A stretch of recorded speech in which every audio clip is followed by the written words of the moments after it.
ورحمة الله وبركاته.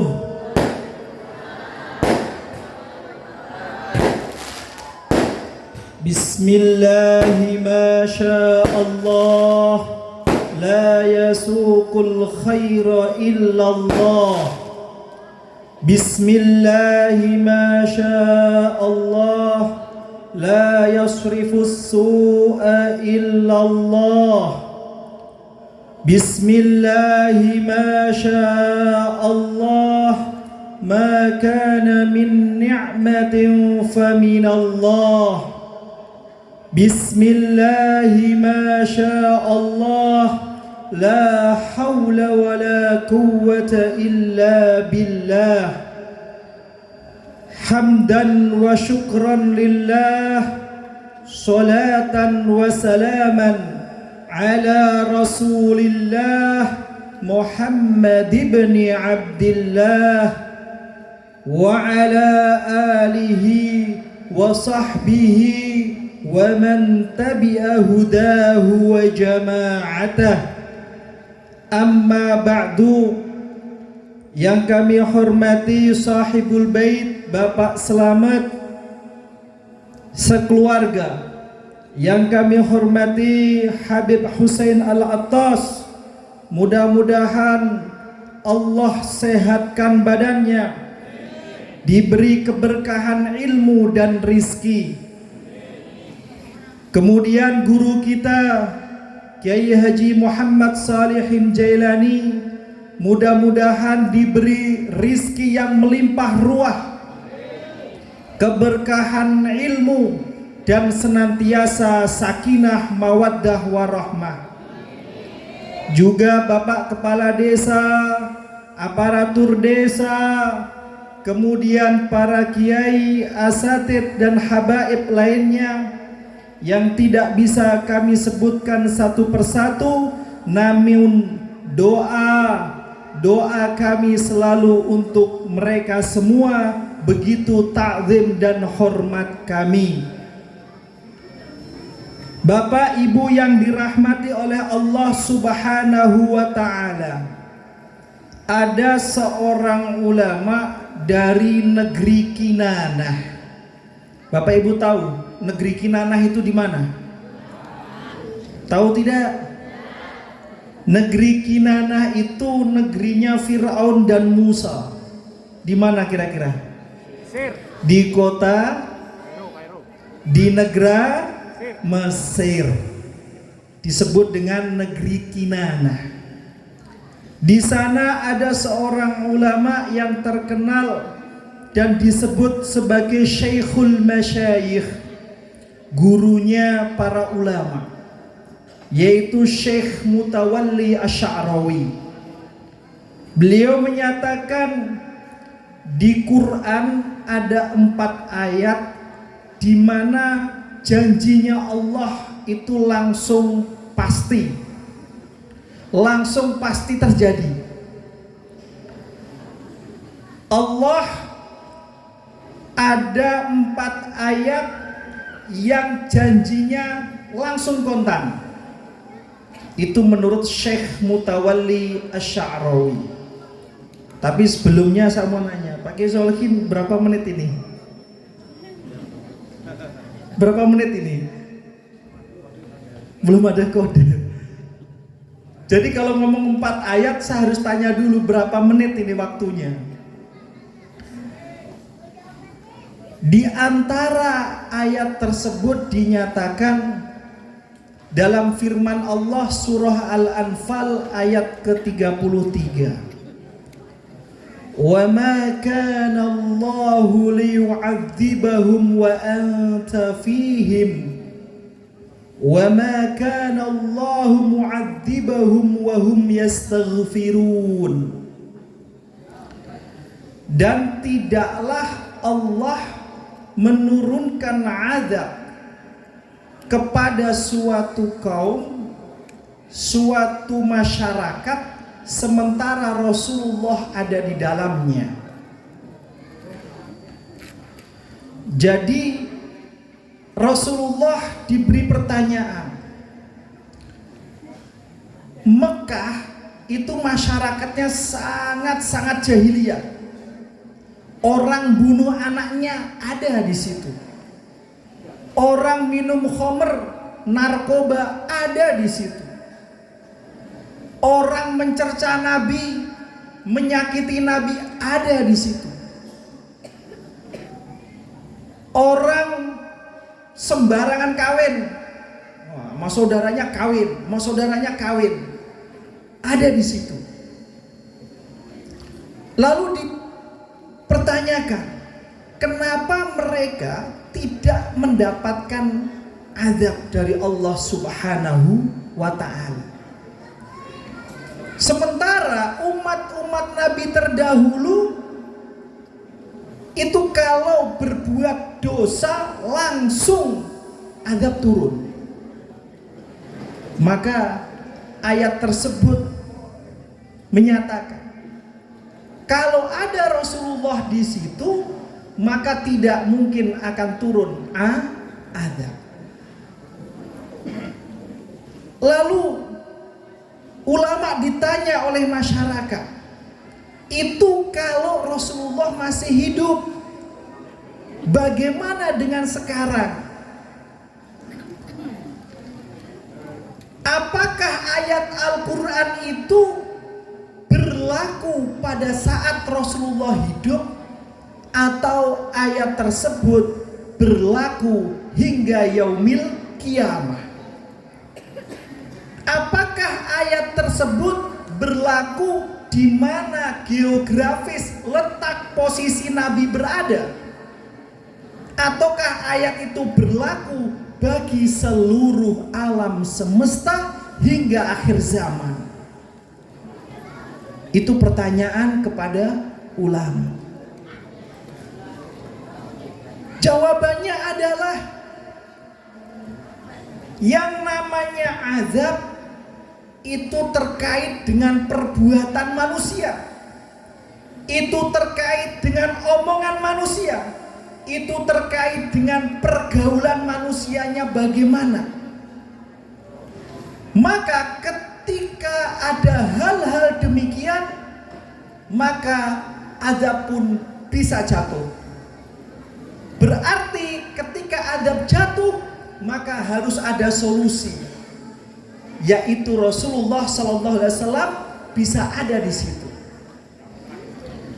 Azab itu sesuatu yang tidak mengenakan kita, sesuatu yang kita tidak suka. Kalau orang soleh langsung paham, ini yang tidak enak turun pada kita, ini ujian ataukah sentilan dari Allah, ataukah ini untuk menaikkan derajat. Itu kalau orang soleh, dia bisa mengukur diri. Ketika ia bermaksiat kepada Allah, dia tahu, oh iya, gara-gara maksiat inilah Allah mengingatkanku. Oh, karena memang saatnya sudah istiqomah taat pada Allah sekian tahun, saatnya ia naik derajat. Maka Allah beri ujian untuk dia naik derajat. Ia bisa tahu. Itu mereka yang jelas solehnya. Lantas bagaimana dengan kita? Kita tidak tahu. Ketika yang datang tidak mengenakan itu termasuk ujian atau azab atau sentilan. Kita tidak tahu karena kita nggak bisa mengukur kita itu sesoleh apa. Kita rajin ibadah ke masjid, alhamdulillah itu baik. Tapi ketika berdagang mengurangi timbangan, ukurannya dikurangi. Yang jualan pasir, jualan batu bata, hitungannya 1 kol, 1 kubik, tapi kolnya itu digedein ukurannya. Ya, ada yang begitu modelnya. Barangnya tidak bagus, ceritanya bagus. Sampai rumah ternyata jelek. Kita tidak tahu juga Misalnya kita bohong sama siapa, kita bohong soal ini dan soal itu, utang piutang yang belum selesai, janji yang belum tertunaikan, kita tidak tahu. Padahal hal-hal semacam ini itu ada perhitungan. Orang dulu mengajari kita dengan apa yang disebut dengan karma. Kalau kita baik, maka akan mendapatkan atau menuai kebaikan. Kalau kita menabur keburukan, maka yang datang pun akan keburukan. Oleh karena itu, maka kita ini kadang tidak sadar sedang berbuat dosa apa tidak. Tahu tiba-tiba punya anak tawuran, tahu-tahu punya anak narkoba. Tadi ceritakan nyemplung sungai sehingga mati. Naudzubillah min dzalik, kasihan. Tapi kita tidak pernah tahu itu sebuah ujian ataukah itu akibat kesalahan dan dosa kita yang kita lakukan kepada orang lain. Tidak tahu. Maka oleh karena itu para ulama segera memberi solusi. Solusinya adalah bagaimana menghadirkan Rasulullah Sallallahu Alaihi Wasallam di tengah-tengah kita. Menghadirkan Rasulullah di tengah keluarga, menghadirkan Rasulullah di tengah persoalan hidup kita. Itu bagaimana? Cara pertama, perbanyak sholawat. Sebenarnya acara semacam ini adalah untuk kita rajin membaca sholawat, rajin mengingat Rasulullah dan ajarannya. Itu yang paling singkat. Lalu yang kedua, hadirkan majelis-majelis membacakan hadis-hadis Nabi, sabda-sabda Rasulullah Sallallahu Alaihi Wasallam. Hadirkan di masjid-masjid kita, hadirkan di tengah keluarga kita. Sedikit-sedikit kita ayo bacakan hadis Nabi. Karena dengan hadis Nabi itulah hal-hal yang buruk tadi, kalaupun datang, segera akan menyingkir. Karena ada Rasulullah Sallallahu Alaihi Wasallam. Orang yang baca hadis itu senantiasa bersolawat pada Nabi.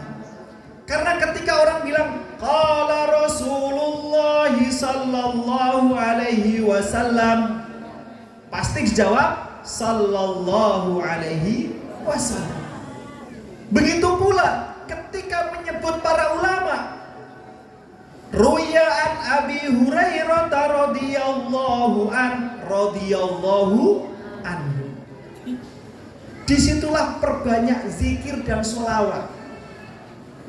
Hadirkan hadis-hadis Nabi tersebut. Alhamdulillah, guru kita Kiai Haji Muhammad Sholihin Jailani ada majelis hadis. Beliau tiap minggu sekali membacakan hadis-hadis kitab Bulughul Maram. Itu dibacakan. Makanya tadi ya Al-Habib Muhsin menyatakan Kiai Sholihin selalu muda ceria.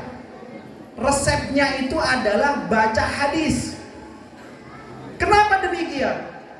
Karena Rasulullah Sallallahu Alaihi Wasallam itu langsung mendoakan, Naddarallahu imra'an sami'a maqalati fawa'aha wa addaha kama sami'a. Rasulullah mendoakan, mudah-mudahan Allah senantiasa membuat wajahnya berseri-seri, bersinar, kelihatan muda, selalu merasa senang. Ada ulama menafsiri hadis ini menunjukkan bahwa orang yang suka baca hadis itu bisnisnya sukses. Serius Pak, di Mesir itu ada seorang ahli hadis namanya Ibnu Hajar Al-Asqalani. Itu separuh atau mayoritas perkebunan ada di Mesir itu milik Ibnu Hajar Al-Asqalani, pengarang Fathul Bari syarah hadis Sahih Al-Bukhari. Makanya ahli hadis itu kalau saya baca sejarahnya, itu mayoritas hidupnya senang dan berkecukupan.